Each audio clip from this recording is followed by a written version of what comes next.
Abínibí FM ẹ bá like ẹ follow wa àdúpẹ́ pọ̀ lọ́wọ́ yín ẹ ṣé gan ni Olúmúyè Òjó àdúpẹ́ pé òkun lọ́wọ́ yín kẹ́ mo yín sọ pé gbogbo wa pátápátá ohun tá bá ń ṣe ẹ jẹ́ ká máa rò nítorí òní kọ́ ṣùgbọ́n nítorí ọ̀la tẹ́nì ọkàn wa kò tíì mọ̀ ni o ẹ jẹ́ ká máa rò kò sí nǹkan tí oníkálùkù ṣe láyé yìí tó gbé bó o ṣeré wàá bá ń bẹ̀ bóyá bó o dẹ̀ ṣeré wàá bá ń bẹ̀ náà bóyá òun la ṣe sọ pé ẹ jẹ́ kí a máa ṣe ohun tó tọ́ ká ṣe ohun tó yẹ nítorí òní kọ́ ṣùgbọ́n nítorí ọ̀la. My people, join Queen Ebesede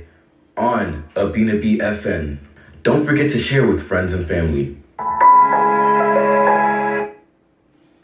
Kẹ́mọ̀ yín sọ lọ pé ẹ̀yin ṣáà ti máa darapọ̀ mọ́ wa ẹ máa darapọ̀ mọ́ wa. Ètò kan tún wà tó jẹ́ pé ẹ mọ̀ gbọ́ lórí Abínibí FM.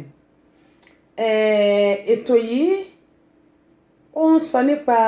bóyá èèyàn wà depressed ni ìyẹn ni pé depression bóyá ẹ wà nílùú òyìnbó ní insurance ara ò wá le dáadáa ìyẹn tó yẹ pé bóyá ẹ ní challenges kan bóyá high blood pressure ni o bóyá diabetes ni o bóyá èèyàn wà depressed ni o bóyá oríṣiríṣi nǹkan tí èèyàn bá ti ní tó jẹ́ pé challenges tá à ń pè ní bóyá a lè máa pè lárùn àbí challenges tá a bá ní tó jẹ́ pé ìlú Amẹ́ríkà yìí la wà. Gbogbo ọjọ́ Tuesday náà ni ẹ máa pàdé Èjìrẹ́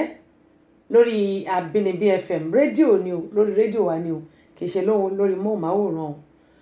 níbi tí yóò ti máa sọ àwọn àǹfààní tí ó wà nínú ètò yẹn àwọn àǹfààní tẹ́ ẹ lè jẹ àwọn ibi tẹ́ ẹ ti lè tọ́jú ara yín tó jẹ́ pé tẹ́ ẹ bá ní insurance tí ó jẹ́ pé ẹ lè rí ìtọ́jú tí ò bá sówó tí ò sí kankan tí wọ́n sì ní gba owó lọ́wọ́ yín nítorí pé kò sí agbára èyàn ṣáà ti máa pàdé Táyélolú ní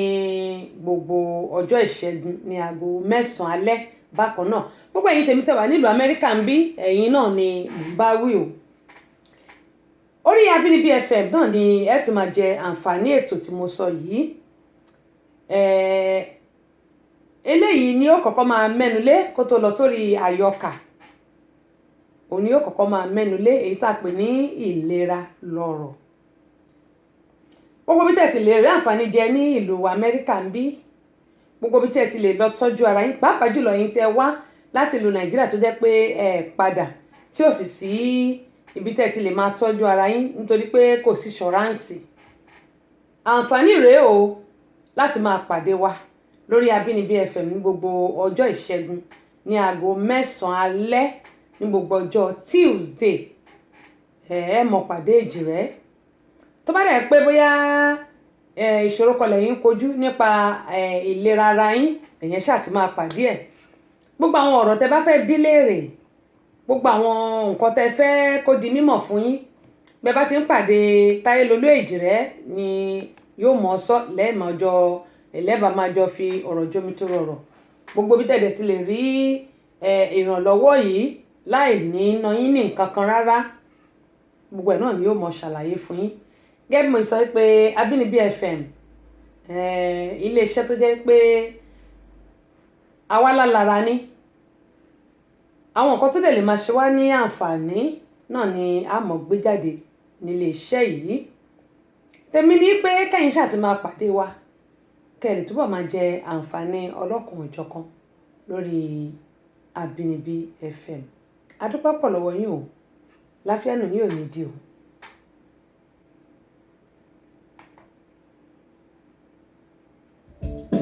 ẹ̀yin òyìnbó ẹ̀wà fi mí ní visa èmi ẹ̀yin òyìnbó ẹ̀wà fi mí ní visa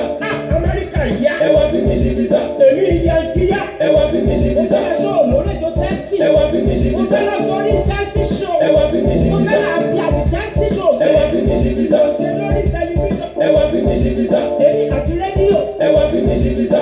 nílùú Amẹ́ríkà ẹ̀wà fi mí ní visa ẹ̀lẹ́dìsà kí máa ẹ̀wà fi mí ní visa èmi kí máa ẹ̀wà fi mí ní visa ẹ̀wà fi mí ní visa.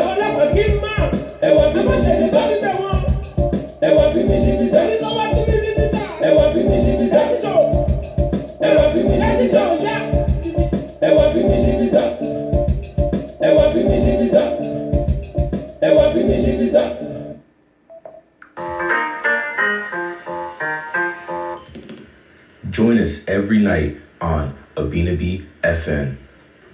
for our Case Soon Layo programs, 9 p.m., where you will be enjoying old school music and many more. àbí ẹ̀rí bọ́tẹ̀ tilẹ̀ jẹ́ pé ọmọ òyìnbó òun náà lè ń gbọ́ gbogbo jíngù tí ó ṣe yẹn òun náà lè ń gbọ́ jíngù tó ṣe yẹn adúpẹ́ pọ̀ ní ọwọ́ gbogbo adúpẹ́ lọ́wọ́ wọn. Tẹ́síṣọ́ rédíò and TV ló ní kẹ́ máa gbọ́. Tẹ́síṣọ́ ni wọ́n ti kọ́ ní àṣà tiwa. Àṣà Yorùbá táwọn kan ti gbé pati síbì kan. Lábọ́sẹ̀dé ọmọ bàbá ọlọ́pàá gbé lárugẹ. Gbogbo ọmọ Yorùbá pátápátá kárí àgbáyé. Tẹ́síṣọ́ rédíò and TV ní kẹjá máa gbọ́. Ẹ má ṣe jẹ́ káṣà aláṣà gbà tiwa lọ́wọ́ wa. Tẹ́síṣọ́ rédíò and TV ló ní kẹ́ máa gbọ́. ṣé àmọ́ pé wọ́n mú ọmọ Nàìjíríà kan nínú COVID-19 yìí náà ní ṣé ọ̀sẹ̀ tó kọjá yìí náà inú ọ̀sẹ̀ tá a wà yìí ní ọ̀sẹ̀ tó kọjá kọ́ ọmọkùnrin yìí tí a bá wo ọjọ́ orí ẹ̀ ẹ jẹ́ kí ká tẹ̀ gbọ́ nǹkan tí wọ́n béèrè lọ́wọ́ ẹ̀ tí a bá wo ọjọ́ orí ọmọ yìí ó mà ṣe o wọ́n na ọmọ èmi ò lè gbé sórí péèjì mi o nítorí pé gbogbo nǹkan tó bá fi lè mú tí kò sí aṣọ lára wọn tí ò sí aṣọ tó yẹ pé ìhòòhò ọmọlúàbí ni wọ́n wà mi ò lè gbé sórí ayélujára mi gẹ́gẹ́ bí mo máa ń sọ pé àwọn Facebook ó máa ń ní àwọn Facebook ó máa ń fine àwọn èèyàn mi ò lè gbé sórí ayélujára mi ẹ jẹ́ ká gbọ́ yẹn kí n tó wá tún sọ eléyìí tí tó ṣe kókó tó yẹ pé mi ò ti gbọ́dọ̀ gbàgbé ká tó kó lórí ètò yìí mo fẹ́ kẹ́ ẹ fi. Báwo bá ti wà ń bẹ̀? Báwo bá ti wà ń bẹ̀? Ẹ fẹ́ bá ṣe ń jẹ́ fáwọn ẹni ẹ̀ ẹ̀ ẹ̀ fún wa. Nítorí láti wá bẹ́ẹ̀ lọ, wàhálà ẹ̀ lọ.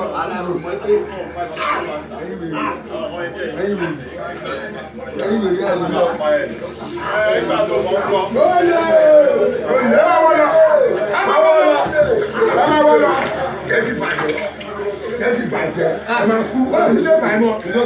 ìbàlẹ̀ ilé ìbàmọ́ ó ní ilé ìbàmọ́ wà sẹ́wọ̀n mákàtí ẹ̀ fún ilé ìbàmọ́ ó yà wà bàbá àwọn pẹ̀ wá. ó dáa ọmọ yìí gbogbo ọjọ́ orí ẹ̀ kò lè ju ó lé díẹ̀ lógún ọdún wọ́n já ọmọkùnrin síwòwò wọ́n já síwòwò wọ́n mú wọn àti àwọn ará ẹ̀ tó jalè wọ́n sì ti ṣe àwọn ará ẹ̀ wọ́n ti ṣe wọ́n léṣe ṣùgbọ́n ṣe náà ń wọ òun náà tuurutu káàkiri wọ́n ń wọ ọmọkùnrin tuurutu káàkiri wọ́n ní mo ṣe sọ yìí pé gbogbo wa pátápátá ẹ jẹ́ kí a máa ṣọ́ra pàápàá jùlọ àwa òbí tá a bímọ ẹ jẹ́ ká máa mọ gbogbo nǹkan táwọn ọmọ wa bá ń ṣe tí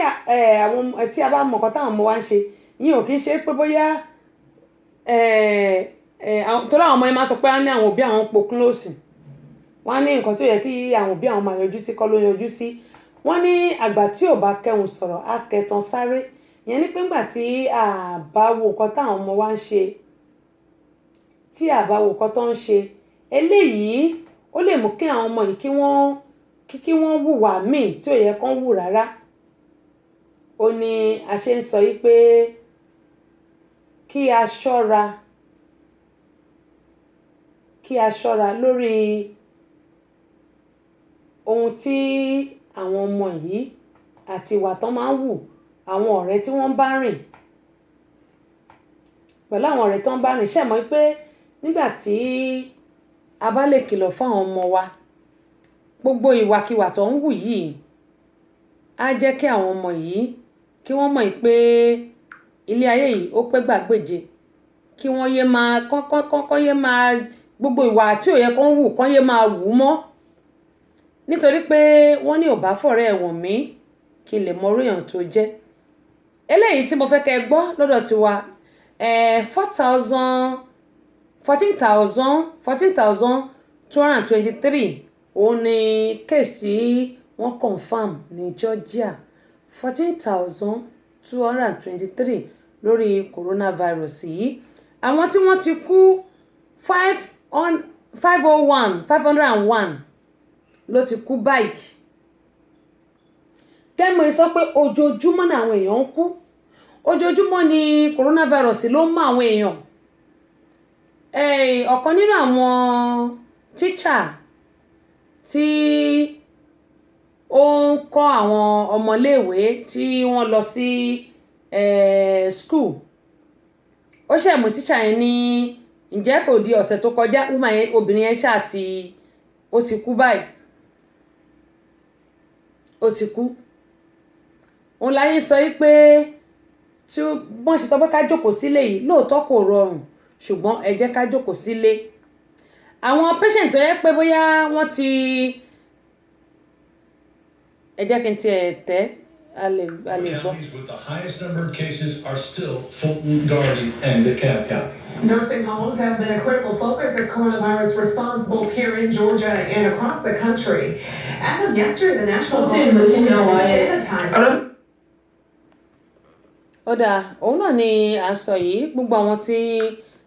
wọ́n ní àrùn yìí 14,223 ní confam, àwọn tí ó kú 501 ní 501 ní àwọn tó ti kú báyìí. Àwọn tó ti kú ní kí wọ́n ti pè ní New York ò lóǹkà, ṣùgbọ́n ti Georgia ní tí à ń sọ yìí, ti Georgia là ń sọ, tó dẹ̀ tún á jẹ́ pé high cases ni. Gbogbo àwọn nǹkan tí wọ́n fi ń tọ́jú àwọn èèyàn, bí wọ́n ṣe ń sẹ́ndì àwọn PPE yẹn ni pé mask ni o, glove ni oríṣiríṣi nǹkan, bí wọ́n ṣe ń sẹ́ndì náà ló jẹ́ pé ọ̀pọ̀lọpọ̀ náà ni kíní tó ṣì mú. COVID-19 là ń sọ̀rọ̀ nípa ẹ̀. Ẹ wo Storm Fẹ́mi Bábókè, ẹ káàbọ̀ sórí ìkànnì yìí. Ẹ wo Storm yẹn ní pé ìjì tó jà ní Georgia ń bíbà yìí, ìjì tó jà yìí wọ́n ní kí ẹlẹ́dàá kó fi ṣọ́ ẹ̀, kó máa fi ṣọ́ wa ni o, àmín o Jésù. Ẹ wo ìjì tó jà ní ọjọ́ Sunday sí Monday, òjò rọ̀ nítorí pé pollen yẹn green dust tó wà ń tà báyìí ó ń jẹ́ káwọn èèyàn wúkọ́, ó ń jẹ́ káwọn èèyàn sín. Àwa mọ̀ coronavirus yàtọ̀ sí allergy, àmọ́ gbogbo ẹ̀ kàn papọ̀ mọ́ra wọn ni. Ṣùgbọ́n ìjì tó jà yìí ọ̀pọ̀lọpọ̀ ni wọ́n kú. Ní àárọ̀ ọjọ́ Monday àwọn 7, torí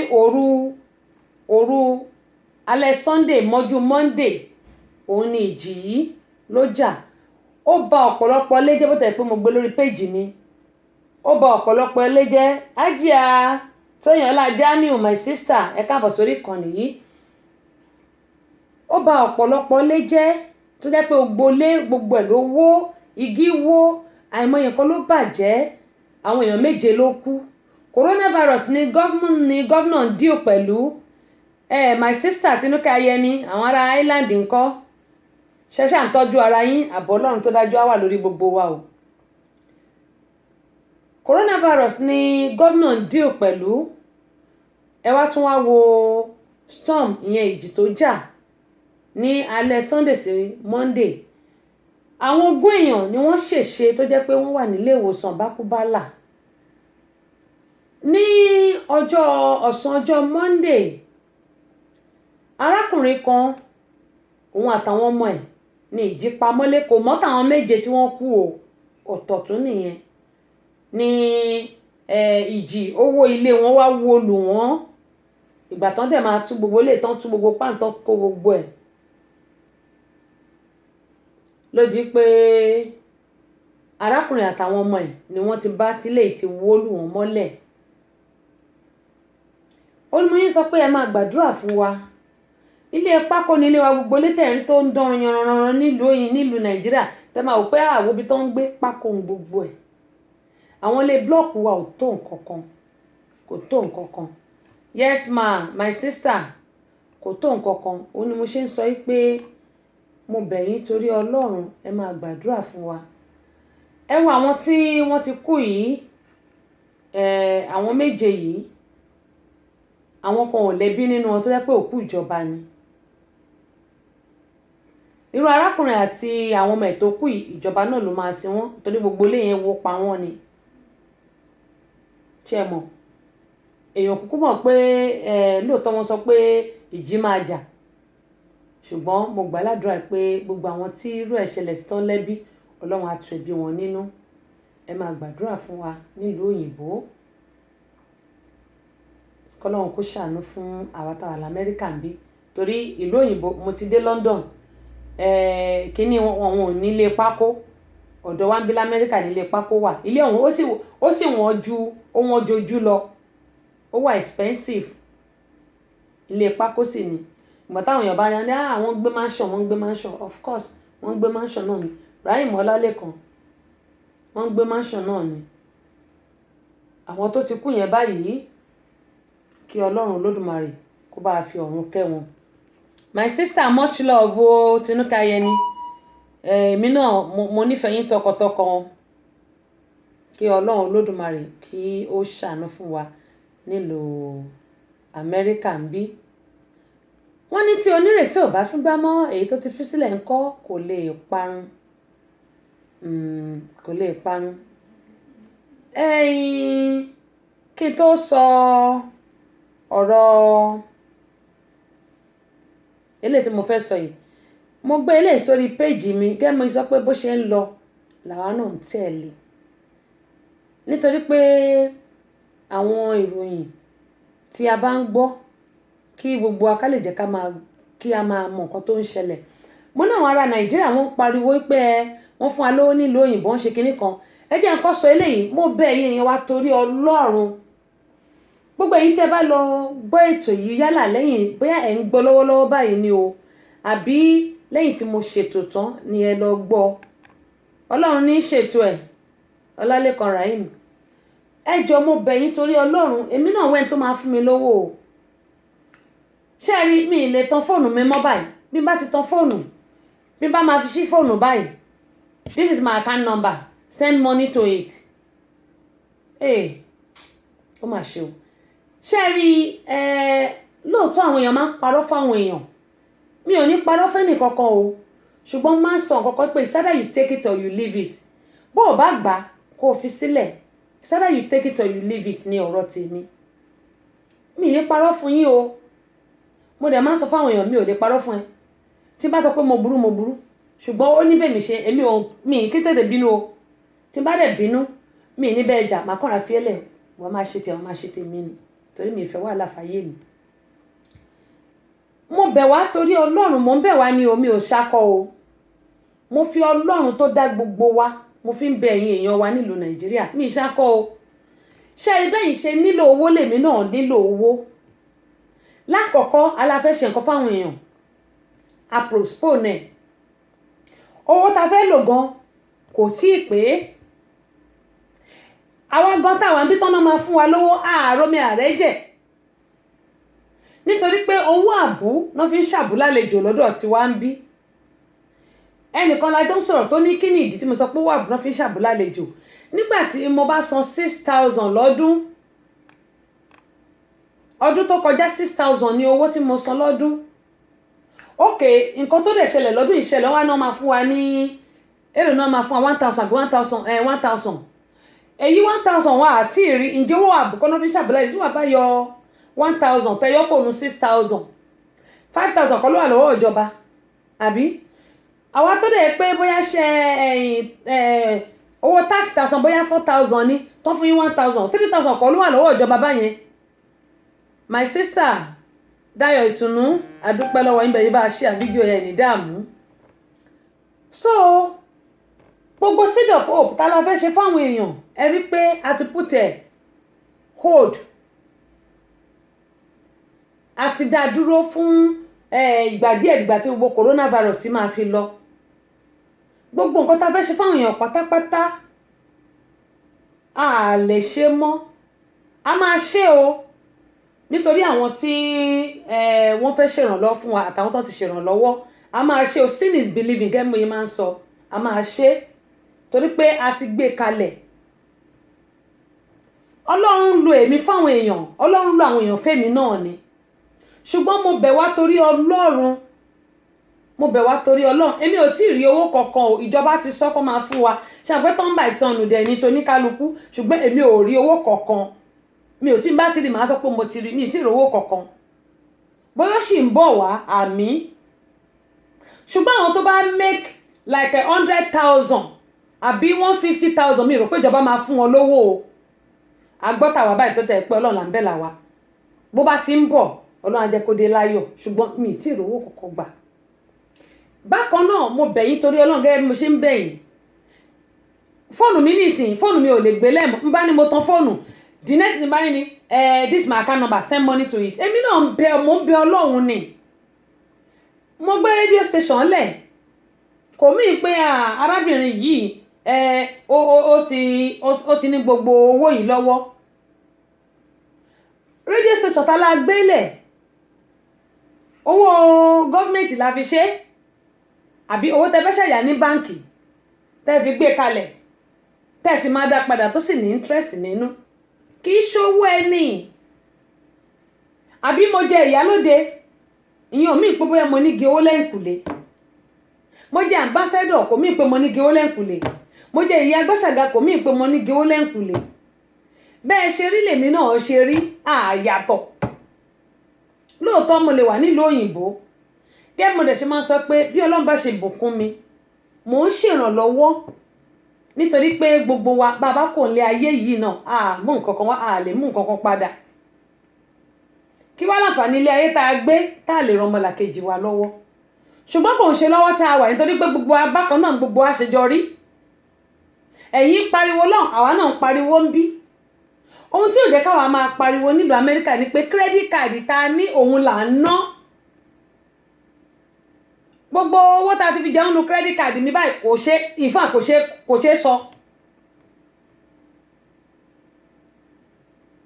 ṣùgbọ́n mo bẹ̀ yín torí Ọlọ́run ẹ̀yin ọmọ Nàìjíríà mi ní dárúkọ ẹnì kankan o mi ní dárúkọ ẹnì kankan rárá mo kàn ń bẹ̀ yín ni mo fi Ọlọ́run tó jọ dá wa mo fi ń bẹ̀ yín bákan náà la ṣe jọ rí kò sí nǹkan kan bá a bá sẹ́ǹdì owó sílé òun ló jẹ́ pé foreign exchange máa jẹ́ kó pọ̀ ẹ jẹ́ wá sàn kankan fún iṣẹ́ rí lásìkò tá a wà yìí kò sí bọ́n ṣe fẹ́ sẹ́ǹdì owó sílé ẹ jẹ́ sọ tọrọ fún yín nítorí pé coronavirus tó mú Nàìjíríà tó mú Amẹ́ríkà náà ló mú Nàìjíríà náà ló mú Europe ló mú gbogbo group mẹ́rin àgbáńlá ayé ẹ̀yin tẹ̀ wá lórí orí Instagram àdúpẹ́ o coronavirus tó mú Amẹ́ríkà ló mú Canada ló mú Europe ló mú Italy ló mú gbogbo ẹ̀ òun náà ló ṣọwọ́ sí ìlú Nàìjíríà lásìkò tá a wà ẹni tó bá fi owó ránṣẹ́ torí lọ́dọ̀ one b báyìí ní Amẹ́ríkà yìí o ò lè sẹ́ndì owó kankan for now tó bá sẹ́ndì owó nítorí pé gbà tó rówó jẹun á bèèrè pé níbo lo ti rówó ẹ̀ sì ṣiṣẹ́ níbo lo ti wá rówó to send then tó bá dẹ̀ sẹ́ndì owó kò lè lọ for now kò lè lọ èyí tí ẹ̀ wá rówó ti máa sẹ́ndì ṣé gbàgbé pé mo ṣì ń bẹ Ọlọ́run pé àwọn ọmọ tí wọ́n wà nílé for the rest of the whole year online àwọn ọmọ ti ń ṣe school nísìn wọn ò lọ sí school mọ́ oúnjẹ tó ń jẹ tẹ́lẹ̀tẹ́lẹ̀ wọn kì í wọ́n lè jẹun láàárọ̀ kan tó lọ ó dẹ̀ ti dìgbà tó bá dé ní ìsìn báyìí 24/7 ni lady kan ó pariwo síta bẹ́ẹ̀ ló ń ṣépè fáwọn cousin ẹ̀ tó ń bú wọn pé kí àwọn tètè wá kó wọn pó ti sùn ìyá kó wọn láti ilé ẹ̀ nítorí pé kò rówó oúnjẹ tó máa fún wọn mọ́ ó kó wọn lọ́dọ̀ àbúrò ẹ̀ àbúrò á bẹ̀rẹ̀ sí pariwo pé kíyàwó á kọ́ àwọn ọmọ ẹ̀ padà bó ṣe le tó nìyẹn mo gbà ládùúrà pé kò ní lè mọ ògbó wa lára mo bẹ̀ yín torí Ọlọ́run mi ò ṣákọ́ o èmi ń bẹ̀bẹ̀ ni bákan náà gbogbo wa ṣe jọ rí o lásìkò tá a wà yìí credit card là ń ná kì í ṣe pé báyà kó kan síbi kan tó tábà sọ pé dàbí alára rárá owó rédíò tá a dẹ̀ gbé kalẹ̀ a lọ yá ní báǹkì ni torí tó bá ti ń gbọ́ pé àyè Agbáṣàgà ó ti ní rédíò ó ti ní kinní kan kì í ṣe pé mo dìídì mówó yẹn lápò ara mi rárá o owó tó jẹ́ pé a mọ̀ san padà ni òun la fi ṣe kò síbi tí n ti lè sọ kò tì mí lójú tọ́lá ló ń bá máa wá ní orí ó tún fẹ̀dí ara rẹ̀ síta eléyàn ṣe pé mo fẹ̀dí ara mi síta ọ̀rọ̀ rédíò kì í ṣe owó téèyàn lè kó nínú àpò kókó kalẹ̀ it's over $10,000 òun ló ṣe ń dùn mí nígbà tí wọ́n háàkì rédíò yẹn ní bí ọ̀sẹ̀ bíi mélòó kan sẹ́yìn sísá Tinúkẹ́ ẹjọ́ my sister mo tẹ̀ ti gbàgbé ẹjẹ́ ń tẹ̀ ìdárúkọ yẹn ẹjọ́ o inú owó tẹ̀yìn náà ní o nínú igi owó ẹ̀kúlé ẹjọ́ ṣe lè bá mi sẹ́ndì díẹ̀ sọ́dọ̀ mi ṣe lè bá mi sẹ́ndì díẹ̀ sọ́dọ̀ mi ó ní mo ṣe ń bi àwọn èèyàn wa pé kọ́ńjọ́ kan torí Ọlọ́run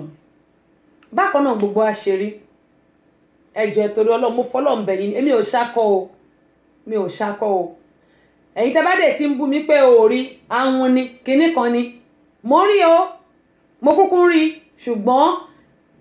ká ẹ lè mọ̀ pé bákan náà gbogbo àṣejọrí lásìkò tá a wà yìí ẹni tí ò bá ní credit card wàhálà ni torí kò sí bó ṣe fẹ́ rówó oúnjẹ kì í dẹ̀ ṣe gba táwọn nílò òyìnbó la ní credit card torí àwọn kan wà tí wọn ò fún ní credit card rárá àwọn kan wà tó pé wọn ò ní rárá ṣùgbọ́n àwa tá a dẹ̀ ní òun ni orí ẹ̀ láti ń ná àbẹ̀kẹ́kẹ́ yìí nìkan lè sọ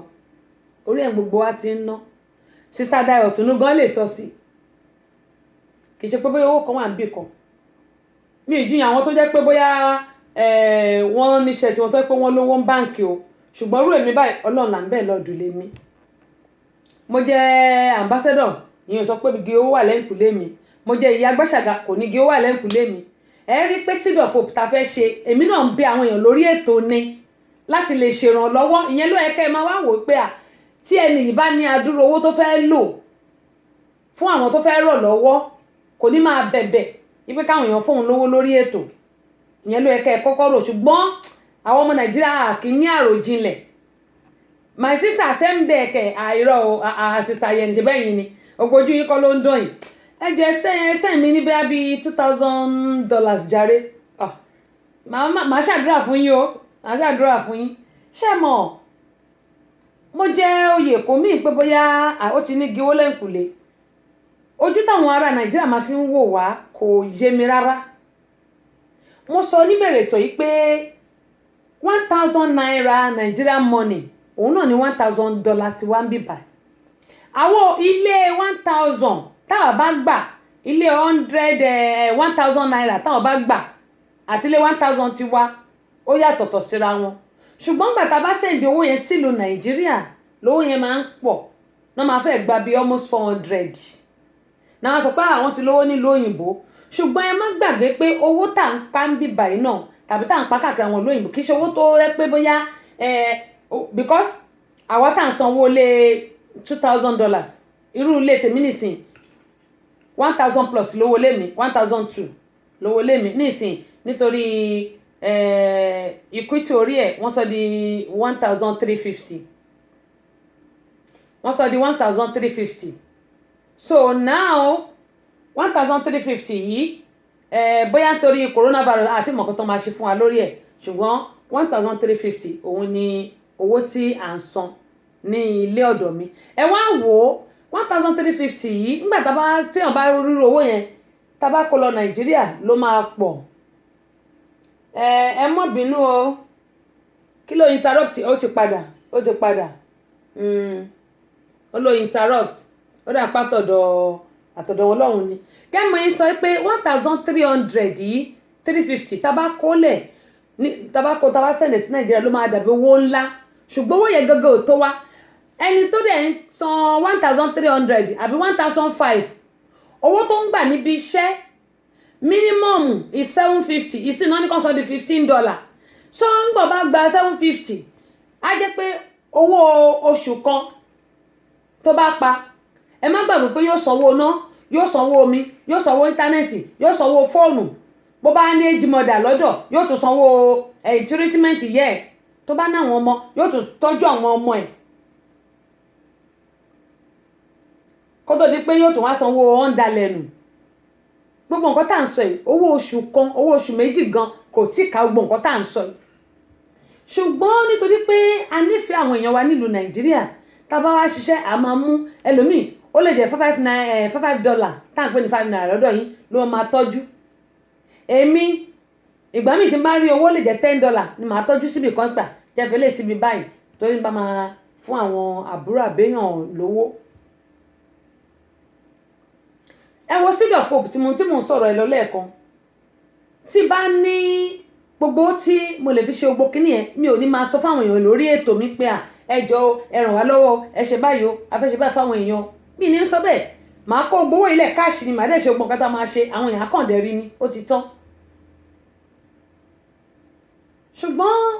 nítorí pé kùn náà bákan náà gbogbo a ṣe rí níwájú Ọlọ́run lèmi náà ṣe solicit wípé kí àwọn èèyàn lè mọ̀ pé nǹkan báyìí wà lọ́kàn wa tá a fẹ́ ṣe fún àwọn èèyàn ẹ ràn wá lọ́wọ́. mi ì bá yín jà o mò ń bẹ̀ yín ni torí Ọlọ́run tó jọ dá wa. fóònù mi ò lè gbélé mọ́ bíi ti tẹ́lẹ̀tẹ́lẹ̀ tó pé màá kàn tán fóònù sílẹ̀ àfi kí n máa pa fóònù ní ìsìn. Bísí ẹgbẹ́ ọlà ládìpẹ̀ àdúpẹ́ lọ́wọ́ yẹn ṣé ẹgbẹ́ ọlá ni àbí ẹgbẹ́ ọlà wọ́n ti fọ́lò wa ní orí Abínibí ẹ ṣé gan ni ẹ bẹ́ẹ̀ ṣe fọ́lò ẹ tún láìkì wa náà. tẹ́bí mo yẹ sọ ẹ má bínú sí mi o tó yẹ pé nǹkan tí mo bá sọ kò yẹ kí n sọ bẹ́ẹ̀ àmọ́ òótọ́ ọ̀rọ̀ bí ìsọkúsọ ló ṣe máa ń rí. èèyàn jẹ́ gbogbo yẹlé ayé yìí kò ní pé bóyá ó ti gbígbé ó sẹ́yìnkùlé rárá o oyè nǹkan tó yẹ jẹ́ ni pé bí popularity òun ló yẹ jẹ́ Ọlọ́run má ṣe wá ní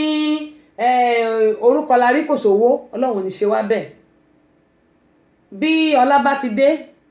típò dé owó á dé bówó bá dẹ̀ ti dé ọmọ ẹ̀dá máa lépò bípò bá tún dé ọmọ ẹ̀dá bó àtẹ̀tí lówó kó tó nípò kọ́lọ́run Olódùmarè kó ṣàánú fún gbogbo wa Ọlọ́run á ṣàánú wa. mo dẹ̀ gbàládùra pé ogun dúró sílé ẹ̀ yìí Ọlọ́run Olódùmarè ọlọ́jọ́ òní gbogbo nǹkan tí a fẹ́ kí a mọ̀ lórí dúró sílé ẹ̀ yìí kí gbogbo kíní ìfilè lọ́lẹ̀ náà ni. ẹ jẹ́ ká gbọ́ eléyìí tẹ́ bá gbọ́ tó bá ṣe bákan ẹ̀yẹ́ ṣáà ẹ̀kọ́ tẹ́ fẹ́ kọ́ nínú ẹ̀ mo fẹ́ kẹ́ ẹ mọ̀. And he said Ikogose, that hot water source is one of his major. And yet, do you think anybody will want to go out there because of 5,000 naira?